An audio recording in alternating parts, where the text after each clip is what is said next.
মাতৃভাষার গুরুত্ব। শ্রী শ্রী আনন্দমূর্তিজির দৃষ্টিভঙ্গি। শ্রী শ্রী আনন্দমূর্তিজি মাতৃভাষার গুরুত্ব সম্পর্কে গভীর আলোচনা করেছেন এবং শিক্ষা ব্যবস্থায় মাতৃভাষাকে প্রধান মাধ্যম হিসেবে গ্রহণের ওপর জোর দিয়েছেন। তার মতে মাতৃভাষা হল মানুষের চিন্তা ও আত্মপ্রকাশের প্রধান মাধ্যম। মাতৃভাষায় শিক্ষা গ্রহণ করলে শিশুর স্বাভাবিক মানসিক বিকাশ ঘটে এবং সৃজনশীলতা বৃদ্ধি পায়। তিনি বলেন, মাতৃভাষাতেই শিক্ষা দেওয়া উচিত। শিশুর প্রথম ভাষা তার চিন্তাশক্তির মূল ভিত্তি তৈরি করে।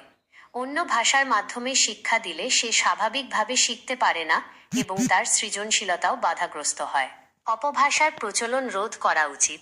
তিনি মাতৃভাষার বিশুদ্ধ রূপ সংরক্ষণের পক্ষে ছিলেন এবং ভাষার বিকৃতি বা অনুপ্রবেশজনিত সমস্যার বিরুদ্ধে সতর্ক থাকতে বলেছেন। মাতৃভাষার মাধ্যমে সাংস্কৃতিক উন্নয়ন।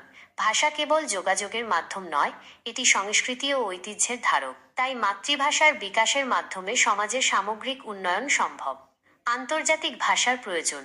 তিনি মাতৃভাষার গুরুত্ব বোঝালেও পারস্পরিক যোগাযোগের জন্য একটি আন্তর্জাতিক ভাষার প্রয়োজনীয়তার কথাও বলেছেন, যা বিভিন্ন ভাষাভাষী মানুষের মধ্যে সেতুবন্ধন রচনা করবে।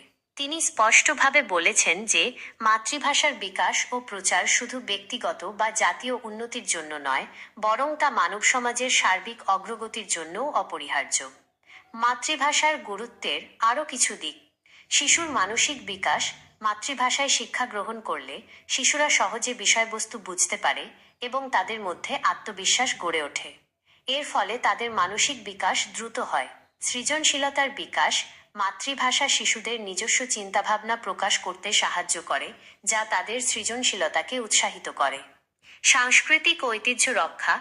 মাতৃভাষা আমাদের সংস্কৃতি ও ঐতিহ্যের ধারক। এর মাধ্যমে আমরা আমাদের পূর্বপুরুষদের জ্ঞান ও ঐতিহ্য সম্পর্কে জানতে পারি। যোগাযোগের সুবিধা।